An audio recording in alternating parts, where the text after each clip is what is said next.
Good morning, everybody. It is the Tipping Point with Mike Tipton. We are live on YouTube, on Facebook, on X, and of course on Roku via our friends over at the National Streaming Sports app. Go check out everything that National Streaming Sports has to offer. They've got a plethora of shows. As a matter of fact, the big football show, they just had their week wrap up as well. They showed all the great things that they had did as far as picks and everything like that goes. Huge panel, huge diverse panel of people on the big football show that National Streaming Sports has.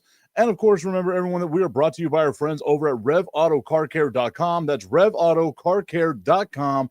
Use promo code Mike Tipton. Save up to 15% on all of your car care needs.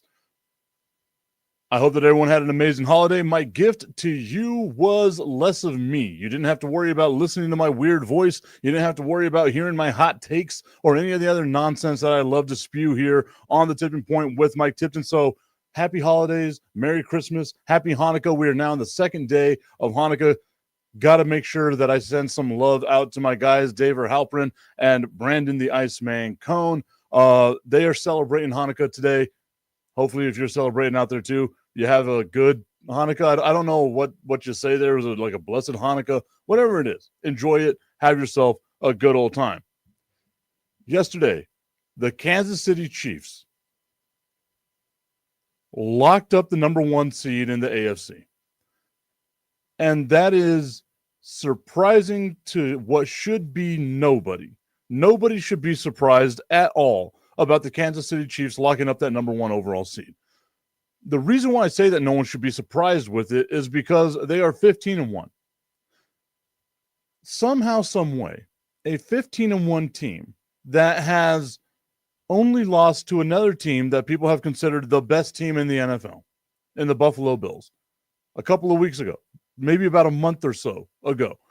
That team that is number 1 in the AFC, 15 wins, 1 loss, doesn't have to worry about playing a meaningful game for 3 damn weeks. 24 total days before they get a playoff game, because now they have the bye. They don't have to worry about playing next week. And they played on Wednesday. So they have all this time now where they can just sit back and do what the Kansas City Chiefs are going to do. And it got me thinking about the Kansas City Chiefs again, because we're witnessing greatness in the middle of it, with not just Patrick Mahomes, but Travis Kelce, the Chiefs defense. Everything that this team has is greatness, even down to Andy Reid, who, by the way, yesterday, the post-game celebration coming out of Santa Claus, chef's kiss. Just absolutely perfect there from Andy Reid. But the more that I watch the Kansas City Chiefs, the more I sit back and I think to myself, why are any of us doubting this team? I've said it on the show a couple of times that you don't want to face them in the playoffs. There's something about that team. Tommy Carranza and a bunch of other people that watch the show and listen to the stuff that I do have said multiple times that maybe the Kansas City Chiefs are just lucky. I said it a couple of weeks ago that not only are they lucky, but they're also good. And that to me is a terrifying combination to have whenever you're lucky and good. But it also felt like once you watched the game yesterday, I had said it previously, they've got to beat the Pittsburgh Steelers. That's it. If Mahomes is healthy enough to play in that game, because he was injured a couple of weeks ago, you played 3 games in 11 days, you won all 3 of them. If Mahomes is healthy enough to play against Pittsburgh, you play him against Pittsburgh, because now you've locked everything up. You can rest. That's simple. They don't even have to play next week. The starters don't have to play next week. That is perfect for them. Get rest. Get rehabilitated. Make sure you have no more additional injuries leading into the playoffs. And now the Kansas City Chiefs are going to be able to capitalize on all of that.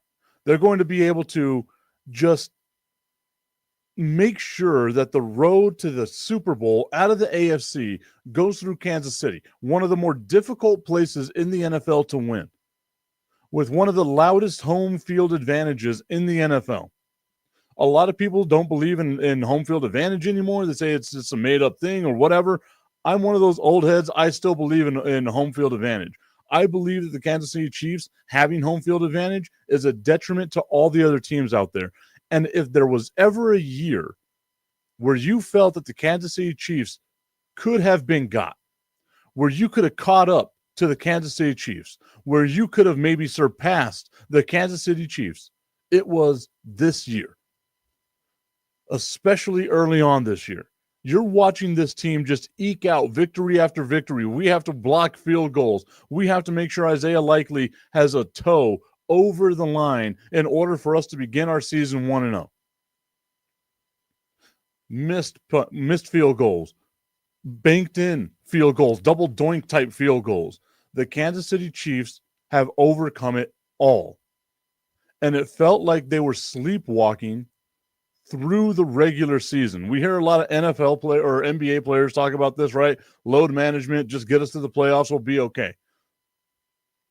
The Kansas City Chiefs did that without showing their entire arsenal, without having major injuries on offense. They did what they had to do. They lock up the number 1 overall seed in the AFC, and now they don't have a meaningful game for 24 days. That right there is quite the luxury to have. If I'm Buffalo, I'm resting everyone now too. I've got nothing to play for. The other teams out there, you still got a lot to play for. Pittsburgh, you've lost 3 straight. What are you going to do? Making me look bad after I choose you over the Baltimore Ravens in that division. Baltimore going out there doing amazing things as well. Look at the way that Baltimore just handled the Houston Texans yesterday. The Houston Texans were one of those darling teams that everyone was talking about. Hell, I bought in. I sat there and thought to myself, this could be a pretty damn good team. This could be a fun team to watch. Baltimore, with a not great defense, dominated the Houston Texans, proving Houston, you still got a ways to go. Houston, you still got a little bit that you need to work on to get better there. And the question to that is, what more can they work on? Is it really missing Stephon Diggs? Is Diggs going to be that huge of a deal? Maybe Tank Dell? Are those injuries at receiver, are those the ones that are causing the major issues for the Houston Texans? We entered this week 17 of the NFL, what would have been the end of the week or the end of the season a couple of years ago. We entered this week knowing more than likely who's going to be in the playoffs. Losses last week, Dallas knocked out, San Francisco knocked out the fringe teams that had small chances of maybe making the playoffs. Done, right? They are donezo. Now we know the teams that are going to be in, who's going to be playing where is the questions that are left right now. And whenever you look at the remaining schedule here, the scenarios, right? Kansas City already did what they had to do. They won. They beat Houston. They beat Pittsburgh. Now you don't have to worry about any issues if you're the Kansas City Chiefs. You got that number 1 overall seed. You got all of that. You're good to go. Augustine Pimentel saying the Houston Texans problem is that they are the Houston Texans. I mean, I guess I could agree with that. Oli Arena saying hello, good morning to you as well. Thank you all so much for being a part of today's show. I think there was hope, right? Like, I don't think anyone thought that the Houston Texans were going to win the Super Bowl unless you were like a diehard Houston Texans fan. But I feel like there was a little bit of hope. You thought that this team might be one of those what if type of teams.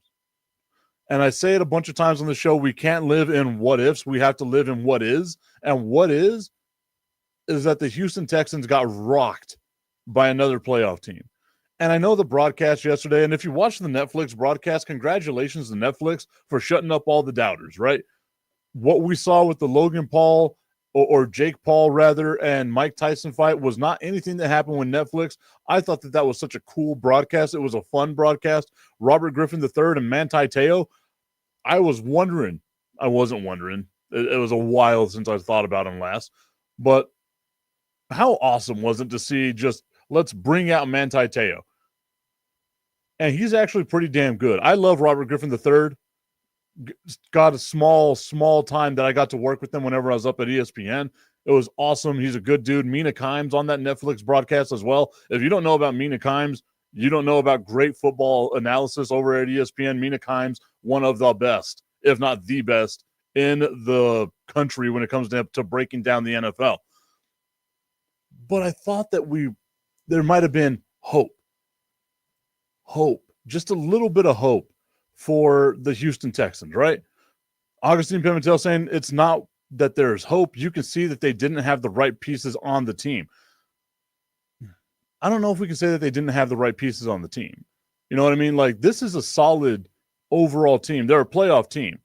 They're the best in their division by far, right? Like, you have no faith in the Colts. You have no faith in the Jaguars. You have no faith in the Titans. They are the best in the division by far, and it might be because they get to get fat on eating on those chumps in that division that's what made them look good.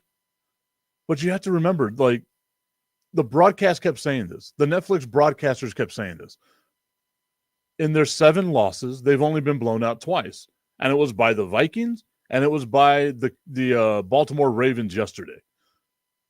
They played the Chiefs close. They played the Steelers close. They've played the Lions close. They played Green Bay close. We're talking about playoff teams that you could say, once again, if this team wins it all, I wouldn't be surprised. Maybe Pittsburgh isn't that team, but if Baltimore wins it all, are you going to be like, oh, wow, they came out of nowhere? Of course not. They got a 2-time MVP, and they have Derrick effing Henry on their team. If Kansas City wins it all, no one's going to be surprised by that. If the Green Bay Packers win it all, I said it this week, as a matter of fact, if they win it all, I don't think anybody should be surprised. They're a really damn good team. Aaron Rodgers is looking like a damn idiot right now. And then, of course, if the Detroit Lions win it all, we'd all kind of be like, you know what? Yeah, even if Minnesota wins it all, some of us would be like, wow, they overcame Sam Darnold and the issue that is Sam Darnold. Augustine Pimentel talking about the Manti Te'o saying, let's bring out the imaginary girlfriend. It's got to suck, dude. Like, that's what he's going to be remembered for forever. I was talking to my friends yesterday. I was like, man, this is a good broadcast. I like the halftime show, the pregame show, all that stuff. I thought it was a fun broadcast. And the first thing one of my friends said, because I was like, man, Manti Te'o, I didn't think that his analysis would be that, right? Because you don't get to see these people all the time giving analysis, giving this type of stuff. I was like, he's a little raw, but he's okay. He's okay, right? Like, he's doing all right. I like Manti Te'o. I thought he was doing okay. You could see that there's some talent there. It could get a little bit better. 13 seconds saying, don't piss me off. Okay. I don't know what I did, but okay. If you're pissed off, that's a you problem, my guy. Shouldn't let some guy on the internet dictate your feelings. Same way you shouldn't let football or sports dictate your feelings. My guy Tommy Carranza saying, good morning, Tip. Good morning to you, Tommy. Says he needs a McGriddle and probably a high C. Okay, now it seems like I'm talking to a child. All right, so, well, thank you for tuning in, I guess. We'll go with that. Tommy Carranza, thank you so much for tuning in as well. Augustine Pimentel going back to Manti Te'o. That's what the imaginary girlfriend said. I'm with it, my guy. Like, it's funny that that's going to be the thing. No matter what he does in life, that's going to be the thing that follows him around, is the imaginary girlfriend thing. And that to me is just so damn heartbreaking, man. Like, no matter what he does, everything Manti Te'o does is going to be followed by that. And I said, that's probably like it. I don't think it'll be number one in the obituary, but it'll definitely be in the obituary, right? Like, this dude was catfished. This guy saying, a child says the guy with wrestling dolls, get your freak on. Peace. Thank you for tuning in. I enjoyed the 10 seconds that you gave me. Probably the best 10 seconds of your life. Thank you. What a nerd. Anyway, Augustine Pimentel saying, and comparing people and on complaining, get a life. Who are we talking about? Oh, I don't know. We'll see. We'll see what it is. It is what it is. But then going back to like the entire way that the Houston Texans played yesterday. That's a playoff team. I don't care what anyone says. Baltimore, Tommy, I am contrite in what I said a couple of weeks ago. I was wrong. You are 100% correct. I had the Pittsburgh Steelers ranked ahead of the Baltimore Ravens. You said it was disrespectful on my behalf, and I agree with you. I was wrong. I felt like at that point in time, Pittsburgh might have been better than the Baltimore Ravens. Now that I see what's going on here, I know that Baltimore is so much better than Pittsburgh. Look at the last 2 wins that Baltimore's had. Absolutely dominating performances over the Pittsburgh Steelers and over the Houston Texans. These are back-to-back playoff teams. And for me, it's just, you got to give them their flowers. And I think that this is what we were expecting from this team at the beginning of the season. Yes, there was a couple of struggles there, losing by a toe. Once again, Isaiah Likely stepping over the line against the Kansas City Chiefs. Now that you look at what this team has done, now we've got almost the entire season underway with us, with the Baltimore Ravens doing what the Baltimore Ravens are going to do. This is what we were expecting of them. A team that can run the ball like nobody else because of Lamar Jackson, who just passed Michael Vick's all-time quarterback rushing record yesterday, over 6,500 yards, or over 6,000 yards rather, for him in his career. You have him once again dominating, being the MVP that he is. And I know that Robert Griffin III yesterday on the broadcast said that he should be the leader right now for the MVP. I don't necessarily think it's that he should be the leader for the MVP. I think it's that he should be in that conversation. The MVP to me is still going to be Josh Allen. Josh Allen has 2 more games to just solidify this thing. He's doing great. Augustine Pimentel in the comment section saying, no, it's not. They are not in the playoffs. Hence, they are not a playoff team. They've already clinched their seed in the playoffs. I don't know what else I need to say there. Like, if they've already clinched the seat in the playoffs, they're a playoff team. End of discussion. There's nothing else left here for that. Augustine Pimentel also going on to say that the MVP this year should be Josh Allen. And I agree 100%. It should be Josh Allen. Tommy Cananza saying thank you. Thank you so much, because I had to. I'm one of the rare people, whenever I'm wrong, I will go back and revisit it. I'm all about accountability on this show. If I'm wrong, I got to eat a big piece of humble pie. Again, I'm a fan, right? The only reason that I get to do stuff like this is because I went to school-ish to do this, and I sound like this. That's the only things I got. And I wouldn't even say that it's a good thing, right? But I love what we're getting out of the Augustine Pimentel saying accountability. What is that? I wish I knew, my guy. I wish I totally knew. Got to drink some of the coffee here.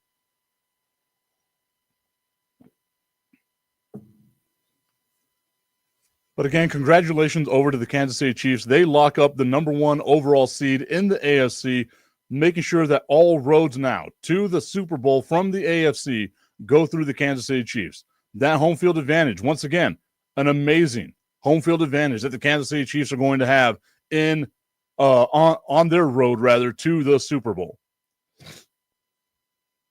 Augustine Pimentel saying, is that coffee happy? It's making me happy. I had such a hard time, guys.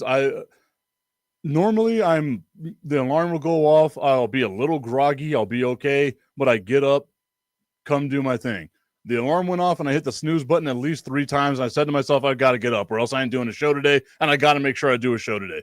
Downside of doing a show at 8 o'clock in the morning is you got to wake up a lot earlier to try to do a little bit of prep. I know with as bad as this show sounds at times, it sounds like I don't prep at all.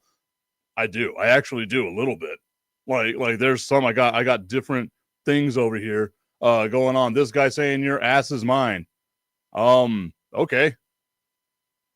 I'd love to see what some tough guy on the internet that has a bot for a face is gonna do. I would absolutely love to see it. Let's go ahead and keep commenting, my dude. I appreciate it. You are a hero, an absolute hero.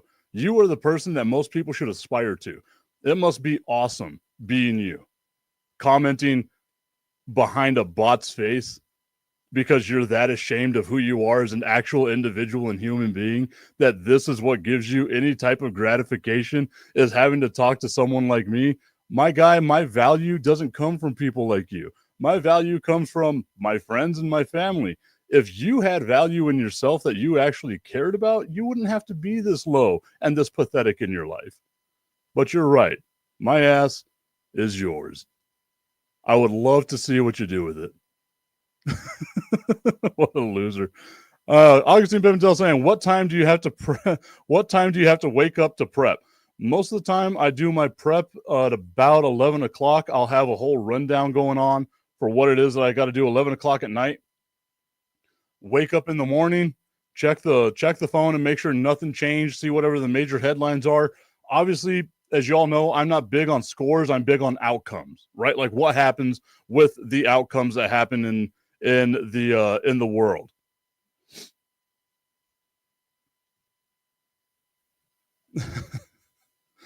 Oh man. I should, Tommy. I should take your I should take your advice there and make you a moderator on this. Keep drinking your coffee, mofo. If I leave, it'll make it one viewer watching this. I'm fine with that. I'm fine. If it's me and one person, obviously there's multiple comments that I've put out here. There's Jessica Forzon, Destiny's tuned in, Augustine is tuned in. My guy, if you want to leave, go ahead and leave. It's okay that you're addicted to me. You want the tip in your mouth? You want to keep talking about the tip? I'm good with it. I am totally fine with it. You want to leave? Leave. You don't want to leave? Don't leave. You want to stay and talk crap? Go ahead and talk crap. But just realize this. You're a nerd. This guy's saying, take me out to dinner, Eggman. I don't, we'll see. Anyway, going back over to what we were talking about with what's going on here in the world as I continue to drink my coffee like the mofo I am. That is delicious. I wanted to talk about potential playoff clinching scenarios here in the NFL. There are two left in the AFC, and they all come out of the AFC West. Now, obviously, we know that the Kansas City Chiefs have locked up their part in the division, right? Like, they are the number one overall seed. Now you just basically have two teams fighting, flip-flopping for who it is that they want to, or where it is that they're going to wind up playing. And it is the Los Angeles Chargers and the Denver Broncos. Both teams currently sitting right now at 9-6. Both teams are the lower playoff seeds at 6 and at 7. And the Los Angeles Chargers right now, in order to win, they play against the New England Patriots this week, and they just need to win. Simply win, and you're in, controlling their own destiny. If by some miracle the New England Patriots find a way to win this game, then what the Chargers need to help themselves out to clinch this week would be an Indianapolis Colts loss to the Giants, which more than likely isn't going to happen because the Giants are absolutely terrible, and a Miami loss at Cleveland. And Cleveland is not good enough, I don't think. Hell, Miami's not good enough either. Maybe this game's going to be a toss-up, but I don't feel like Miami is going into Cleveland and going to lose. There's just something about the Browns that you know they are going to lose. It's what they do. Then the other matchup is going to be between the Denver Broncos, who are currently 9-6. They are taking on the Cincinnati Bengals, and all they have to do to clinch their playoff victory is win. That's it. They just simply need to win. They have no one else helping to write their destiny, helping to write where they go. All they need to do is simply win. They hold currently the tiebreaker over the Los Angeles Chargers, and that's going to be something that helps them out as it moves forward and moves on throughout the remainder of the season. In the NFC, though, there's still a couple of things that are up for grabs. Augustine Pimentel saying, let's go to lunch, Tipton. Hey, my dude, I'm with it. We got to figure out some other time. I want to say sometime next week. This week is going to be a busy-ass week for your boy. Got a lot of stuff going on with the Sun Bowl that I got to go cover, so I'll be doing a bunch of that stuff, but I am totally with it. And then Augustine going on to say, by the way, do most people really care about the NFL? I'll answer that question in just a little bit. I've got a really good inkling on that part of the I guess that side of the coin, right? But going back over here to the NFC side, Augustine laughing about the Sun Bowl. My guy, again, it's one of my favorite events in El Paso. Like it really is. It's one of my favorite events in El Paso. I'm a big Sun Bowl fan. I am all about it. All right.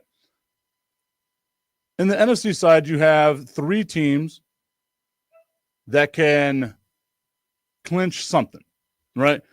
Right now, you already have the Detroit Lions, the Eagles already clinched, the Minnesota Vikings, and the Green Bay Packers are already in the playoffs. Along with that goes the Washington Commanders are in the playoffs as well. We saw that's who it is. Now all it is positioning and seeding. Who's going to get where, who can do what, etc., etc. The Los Angeles Rams right now are facing off against the Arizona Cardinals. The Rams are 9-6. The NFC West this year has been a disappointment because we all thought that it was going to run through San Francisco. Obviously, you're going to have the issues of injuries and blah, blah, blah, all the other stuff that goes along with it. And maybe, just maybe, the San Francisco 49ers, the window to me, closed, done. You got to start paying Brock Purdy. You got to pay your quarterback. You got other players that you're going to need to pay. No longer get to live in that world of we have a very inexpensive quarterback and we can give money out to everyone else now, right? Plus, Trent Williams getting older, getting injured all the time. What's going to happen with the offensive line? What's going to happen with the defensive line? A lot of questions coming out of San Francisco as we get to the end of this season. But the NFC West right now can go to the LA Rams, which at the beginning of this year, I don't think anybody would have seen. The way that can happen is that the Rams need to win and the Seattle Seahawks need to lose against the Chicago Bears. Again, Chicago, not a great team. I believe they're on a 10-game losing streak now. Jesus. This was a team that was, 4-2 whenever they lost against the Washington Commanders on that Hail Mary from Jaden Daniels. This was a team that people thought might have some sort of bright future going their way, and the bottom fell off. I don't even know what happened in Chicago. Again, this wasn't a team people should have really thought was going to matter all that much this year. But, man, the Chicago Bears, huge disappointment. Can they beat Seattle? I don't think so. If you are a degenerate like myself and you like to go wrestle or you like to go bet on certain things, I was going to say you want to wrestle with your money and your happiness as you watch other football games. But if you want to bet some of your money, some of your hard-earned money, you can do so on Bovada.lv. And one of the teams that I have been just riding because they get considered underdogs against teams like the Arizona Cardinals are the Seattle Seahawks. They've made me a lot of money this year. I can tell you that much because they win games that they shouldn't win, or at least aren't projected that they shouldn't win. But they also are a very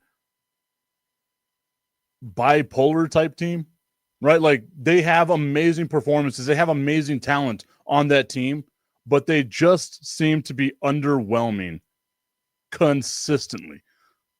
Augustine Pimentel saying, be careful with the Rams. They look semi-healthy, and that's one of the problems, right? We forget that the Los Angeles Rams won a Super Bowl not too long ago. We forget that the Los Angeles Rams are still coached by one of the best coaches in the NFL. I know a lot of people love to dump on Timothy McVay. I love Timothy McVay. Not Timothy McVay. Wrong McVay. But by Sean McVay. Jesus Christ. I'm going to cut that one up because I think that's going to be hilarious. But Sean McVay is a great head coach. He is, to me, without him, you don't maximize what you get out of Matt Stafford. Without Sean McVay, you're not getting what you are getting out of this team with the LA Rams. Obviously saying, hey, my dude, I'm, again, not perfect at all. By far from it. But Jesus Christ, you talk about an unfortunate slip-up, that right there might be the most unfortunate slip-up that I think I've ever had. No, I think I've had much worse. But it's up there. It's on the list of things. The Rams, to me, super interesting team. Not a team that I think I would want to face in the playoffs just because, like I said, they have that experience. They've won a Super Bowl before. They clinched their division with the win, and with Seattle losing at Chicago, but they're more than likely not going to lose at Chicago. So what happens here is that they win, and they have the strength of schedule victory tiebreaker over the Seattle Seahawks. Augustine Pimentel saying if you have Cooper Kupp and Puka Nacua, convert them to Pro Bowlers. I mean, wow. And that's the thing, right, is we have to remember Cooper Kupp, 2 years ago, was about to set the NFL all-time receptions record in the season. Puka Nacua, a fifth-round draft pick out of BYU, right? Like, that's not a place where we think of wide receivers coming from. Puka Nacua, coming out of BYU, becoming one of the best wide receivers in the NFL right now. Mind-blowing. Kerryon Williams, like the running game they have. This team got healthy at just the right time. I don't think that they could win the Super Bowl per se. I don't think they're incrementally better than the Lions. I don't think they're better than the Packers. But again, I say it on the show 1,000 times. The sun can shine on a dog's ass every now and then. And if the sun is shining on the LA Rams on that given day, they can play upset and they can play spoiler for a lot of teams here. And you would not be surprised if they find themselves deep in the NFC playoffs. They make it to the Super Bowl, you'd be very surprised. But making it deep into the playoffs, I don't think that that's going to be an issue. Tommy Galante saying, wow, Mike, just wow. I'm with it, my guy. Like, hey, if I make a mistake, I make a mistake. That right there, though, woof. Man, the name that should not be said, I said one of them. Right? Like, there's a handful of names that you shouldn't say, and I was saying one of them. Another one's sitting right over my corner here. It's a personal joke, or I guess not a personal joke. It's just a little joke. If you know who that is, awesome. That's part of the thing. So if you watch Bob, Jim, and Pat get drunk on the internet, where me, Pat Costello, and James Steele, we just basically get drunk and talk about wrestling, you get that reference. But man, that should not have been a name. That should not have been a name that I said. Augustine Pimentel saying that Rams team is the bomb. Oh, man. Yeah. Hey, they're going to blow it up in the playoffs. I know that much. Okay. And then the other matchups that we have that could potentially clinch this weekend, the Philadelphia Eagles can clinch the NFC East by beating the Dallas Cowboys. Tommy Cananza and I have a gentleman's agreement that if the Dallas Cowboys can win this game against the Philadelphia Eagles, I can no longer put the Philadelphia Eagles in my top 10 ever. And I, being a man of my word, will do so, Tommy. If that is something that can actually come through fruition, if the Dallas Cowboys can find some way to help lead the demise of the Philadelphia Eagles, because I feel like that would be the way, right? That would be the way that the Philadelphia Eagles ultimately wind up falling, collapsing like we saw last year, starting the season 10-1, right? They're 12-3 right now. If the Philadelphia Eagles lose to the Dallas Cowboys, it would be a precursor to this team is going to just shit the bed. And I know I shouldn't say that as we're currently on Roku, but if that happens to Philadelphia, that would be another catalyst for what would be a catastrophic collapse. This is a game that Philadelphia needs to win. If I'm the Dallas Cowboys, this is a game where I'm just playing spoiler. I want to be that team. I want to be the team that just constantly is a thorn in the side of what could have been a really damn good team with the Philadelphia Eagles. I am a big fan of just chaos, chaotic situations. That's why I read most of the comments in the comments section, just because, one, that doesn't bother me. Two, I love the chaos of it all, right? Also, it's also fun knowing that I am a focal point to somebody. That's simple. I love it. Thank you. But the Dallas Cowboys can be that chaos for the Philadelphia Eagles. Imagine the chaos that comes out of Philadelphia if they lose this game to the Dallas Cowboys.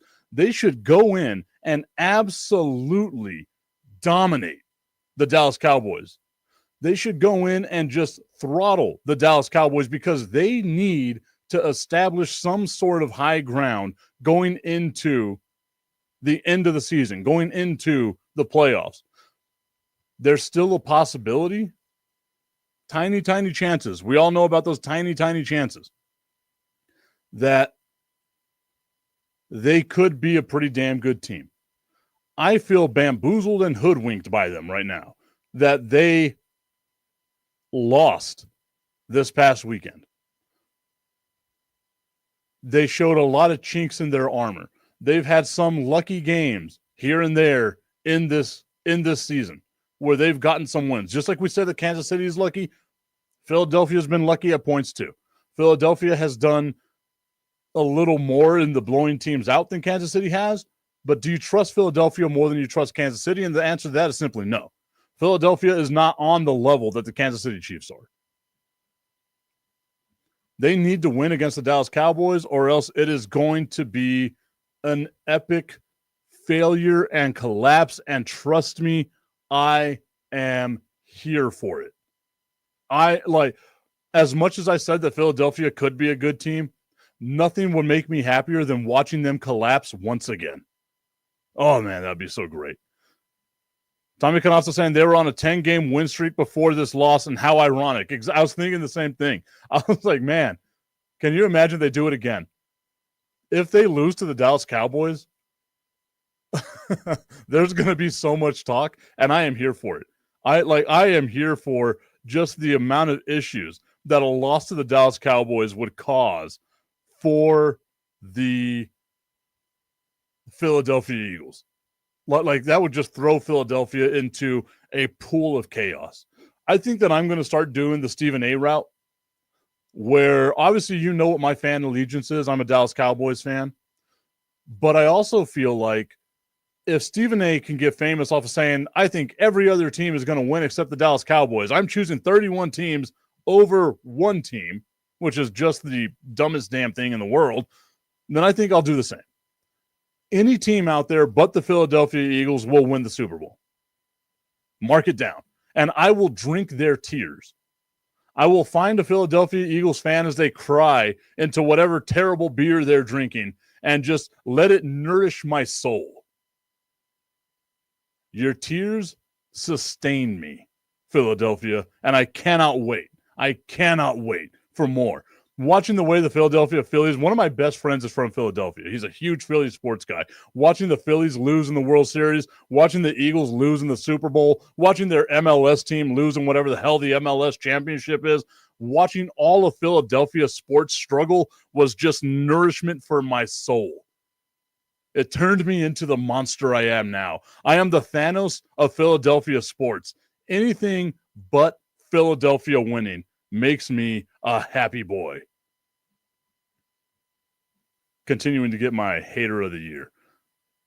Augustine saying, I'm going to pay to put this show on in Philly. This show, National Streaming Sports, based out of Philadelphia.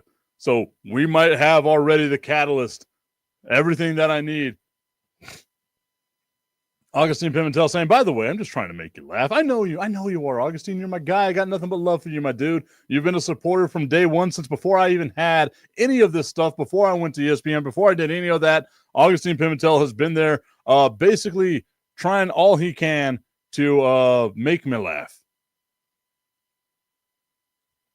Destiny saying that she feels the hatred for Philadelphia Eagles, and she is here for it. I am again, I get more joy out of watching the Philadelphia Eagles lose than I do watching the Dallas Cowboys win. And I finally got it now. That must be the same way Stephen A. Smith feels, right? I get more enjoyment watching the Dallas Cowboys lose as Stephen A. Smith because he gets to just go online and be an asshole, right? Maximum wrestling character. If you don't know, if I pulled the curtain too far back for you, I apologize. But that's the thing that got it going, right? Anybody but the Dallas Cowboys. So anytime they lose, I think I'm going to start doing that now. I need to find like an Eagles jersey or hat and just start being maximum me. me to the max. I haven't been, at least not on social media, which I know for a lot of people is a weird thing to think of. I haven't been 100% Mike Tipton. There's a lot of things I say that people tell me you shouldn't, like, no, that shouldn't go online, Tip. Like, just don't do it. Think about your future. But you know what? I can do it. I can be a maximum Dallas Cowboys hater.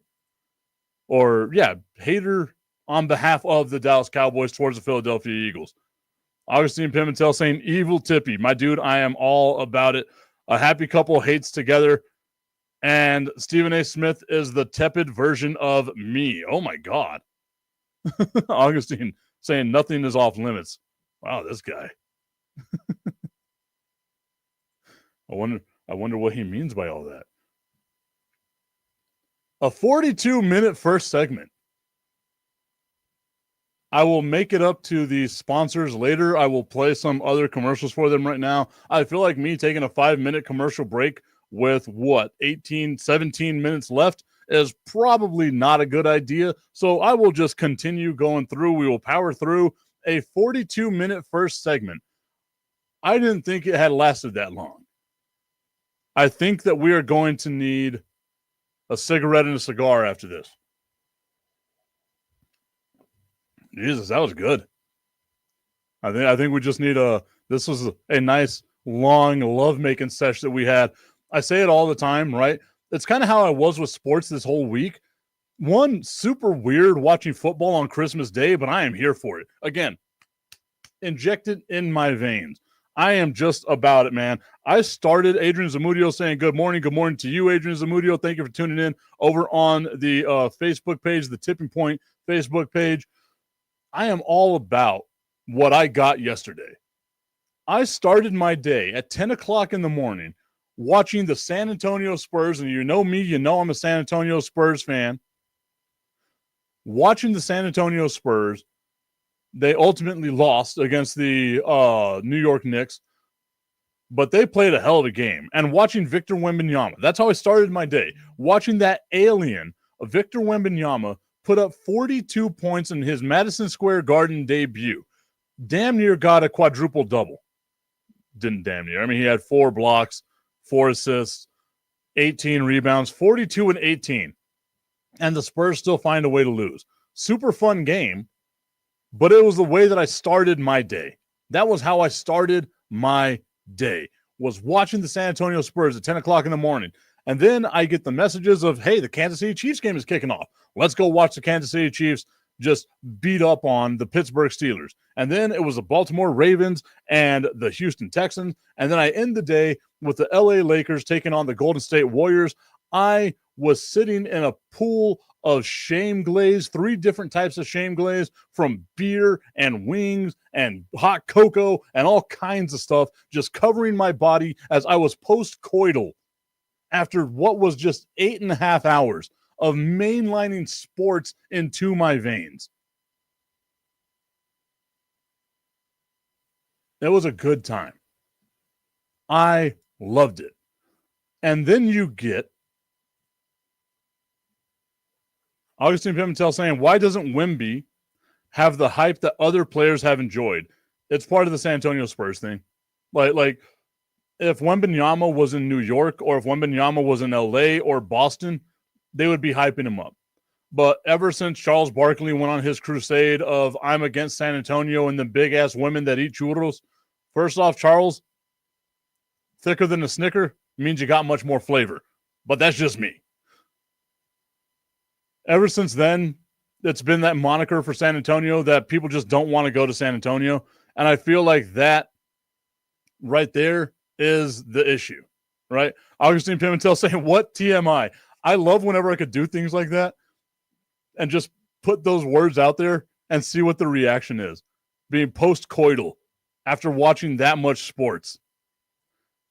Man, Tommy Cadanza, he's just hitting me in the heart today, saying the Spurs suck. Let's go Mavs.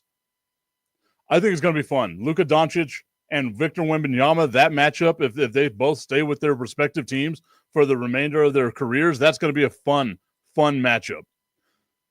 But Victor Wembanyama doesn't get the shine that he deserves because San Antonio. People are not going to hype up what is considered a small market team. How the seventh largest city in the country is considered a small media market team is beyond me. I'm just some dude. What do I know about these things? Augustine Pimentel saying that Luka Doncic is the best player in the NBA for now. For now. Victor Wembanyama, to me, has the potential to become one of the greatest, if not the greatest, two-way player of all time. This stat was brought to me on Sunday night, and I failed in bringing it up because Monday we know we focus in on football, right? It's just we've got to talk about the NFL. The NFL is the machine that moves everything going its way. Tommy Canasa saying it'll be fun. Timmy and Dirk all over again, and I'm with it. I am with it. But Victor Wembanyama over the weekend had played his 94th career game. 94 total games for his career. And in that span, had got to 200 3-pointers faster than Steph Curry, faster than Reggie Miller, faster than James Harden, faster than all the top players on the NBA's all-time three-point list. Wembanyama got to making that many three-pointers before all of those players. And on the converse, at that 94-game mark, had more blocks than anybody else in NBA history not named Hakeem Olajuwon. We are witnessing an evolution of basketball that to me is going to be insane. Insane. And I am with Tommy Carranza on this one here. He says, if Victor Wembanyama can stay healthy, but guys that big don't last that long. There's a big difference between Victor Wembanyama and I think all those other big guys. Those other big guys were statues. If you look at the way that Victor Wembanyama takes care of himself, as Augustine saying that Wemby has the potential to be, has the potential, but part of that is winning. I agree with that. The San Antonio Spurs are a winning franchise. Like we know that about the San Antonio Spurs. If I'm not mistaken, they're number 2 or 3 on the all-time win percentage list in the NBA, which is just mind-blowing to me that the San Antonio Spurs are there because we're talking about, you know, the LA Lakers and the Boston Celtics being a couple of the only teams that are slightly better all-time win percentage than the San Antonio Spurs. The San Antonio Spurs will find a way, right? Like they always find a way. Augustine's saying that the evolution of the NBA is going more and more European. But Victor Wembanyama takes care of himself. He really does. Like if you watch his pregame routine, his dietary routine, just all the stuff that he does, he to me is the anti-big guy. That's my concern with him, Tommy, too, right? Like I remember Rick Smits was great, Arvydas Sabonis was great, Yao Ming was great, and then they got foot issues, and that was the end of it. But it was also because they were statues, right? They also weighed well over 375 pounds just because of how big they were, right? Victor Wembanyama's at 275. And if you look at like he does the what is it, biometrics or plyometric stuff, he subscribes to the whole TB12 thing that Tom Brady does. If he continues to do that throughout his career, if we can get 10 years of him playing at this level, it would be Hall of Fame worthy.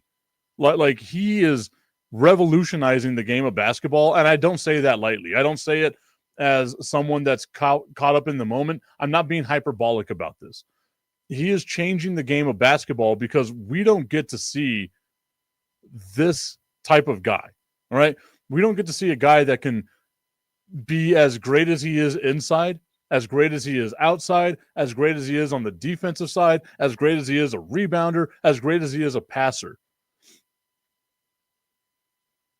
I don't have all of them in front of me, but I will bring up one of these days, I think once we get more into the NBA season, about just what Victor Wembanyama has done in a year and less than a half of his NBA career. That's what we've got to remember here. He's only been in the NBA for a year and a third. that kid is gonna like he's doing some great stuff, like just revolutionary stuff. He's 20 years old. 20 years old. Augustine Pimentel going on to say that Arvydas Sabonis was a different kind of player, incredible at everything as well. For those people that like unfortunately didn't get to watch those like 1990s Portland Trailblazer teams, Arvydas Sabonis was the truth. Arvydas Sabonis, Shaq says it all the time, was his toughest matchup because he was a passer and a rebounder. He could score. He was great on defense. He caused problems in the NBA. If Arvydas Sabonis played in today's league, I would not doubt that he would be an MVP. Like just flatly, he would be an MVP. He was Nikola Jokic, but bigger. Like it's insane. Augustine Pimentel saying, here's the thing. Would Wemby do well in the 80s and 90s with the physicality? I think so. Right? Like, let's think of Manute Bol. Manute Bol had a 12-year career at 7'7" and 210 pounds. Wembanyama's 7'5" at 275. So, yeah, like, I think that he would be okay. Maybe he's 250. But I think that he would be okay. Right? Like, yeah, he would get pushed around. But and yeah, he'd be a target. Look, his big guys are always a target. You want to dunk on the big dude. Look at Sean Bradley's entire career was just getting dunked on. But to me, I think he'd be okay. Augustine Pimentel saying that Oscar Schmidt was never in the NBA and he was amazing. That's another one, man. Dude, you get me right in the heart when you start talking about like old, I can't even say super old. Oh, damn, Oscar Schmidt was. I think he retired whenever he was damn near 50, and that was like, what, 20 years ago? So he might be 70 now.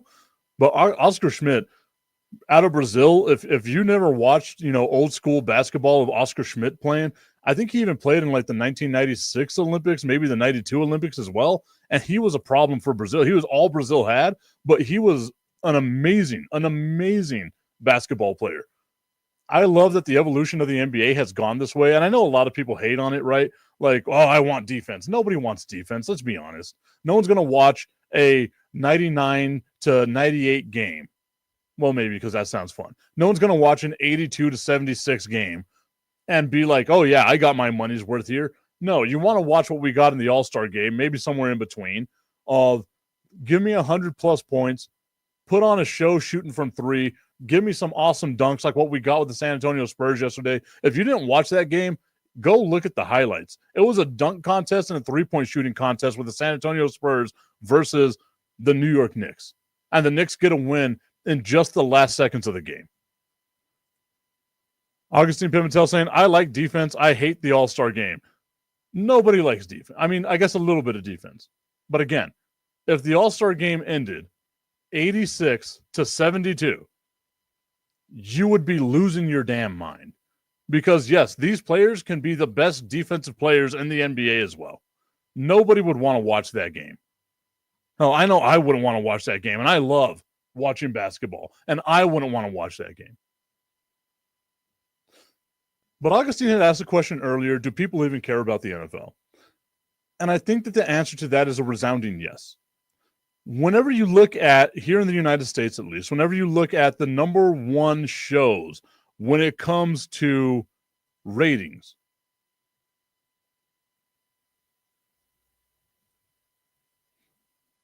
when you look at all those shows, it's normally just covered, littered with maybe one outlier show here. The Super Bowl is always number one in the United States, and then the NFL. Again, the Dallas Cowboys versus the New York Giants on Thanksgiving Day, in the middle of the day, a game that nobody should have watched, that nobody should have cared about, was the highest rated game of the NFL season. Over 40 million people watching that garbage game because the NFL is king. LeBron James yesterday gets interviewed after the Lakers game and is asked simply, how do you feel about the NBA having to go head-to-head with the NFL? And LeBron James says, Christmas Day is our day. Why is the NFL infringing on our day? And it got a lot of people thinking, right? Like, it got people wondering to themselves, Why is the NFL infringing on Christmas Day? And my question to you is, why wouldn't they? If you know that you're going to be the number one TV product in the world, or not in the world, I guess, but in the United States, where, let's be honest, that stuff actually matters to the NFL, why wouldn't you? Why not dip your toes in the water and see what a Netflix broadcast can be like? And it was, once again, a phenomenal broadcast. I was terrified thinking it was going to be basically running back Jake Paul versus Mike Tyson. There was going to be latency issues. There was going to be a whole bunch of stuff. Not a problem at all. A wonderful broadcast, amazing camera work, maybe a couple of things on the audio side I wasn't a fan of, but that's just me being me and being a part of this industry. I thought it was a phenomenal job that the NFL did. And if you know that you're going to get ratings, and the NBA has been tanking in ratings ever since, 2017? They haven't had an uptick in ratings since 2017. It's been constantly kind of just dropping since 2017. If you know you can do that, then why not? And let's face it, all of us that love the NFL are going to sit back and watch these games. Again, mainlining NFL games. I watched the San Antonio Spurs game because I love the San Antonio Spurs, and I wanted to see Victor Wembanyama play in Madison Square Garden on Christmas Day. I'm a basketball nerd. That means something. But as soon as that game was done, mainlining for the next 6 hours straight, nothing but the NFL in two very boring games. But we still watched it because it's the NFL, and the NFL is king in this country at least. Obviously, the World Cup worldwide, soccer tournaments worldwide are going to generate more viewership than what the NFL does. But that's just because that's more of a global game. If we're talking about do people care outside of the United States, the answer to that is simply no, right? At least not the way that we care here. But what matters is that it's on here. Augustine Pimentel saying, is Netflix going to take everything like Disney? I think Netflix, they pulled off what people was doubting they were going to be able to pull off, and they made it look amazing. Augustine Pimentel saying, I just had a good time with the NFL in the background, LOL. And yes, the Premier League is amazing. And that's going to be it, right? Like the Premier League is maybe the one thing that can compete with the NFL. As Tommy Carranza says, the NBA can't compete with the NFL.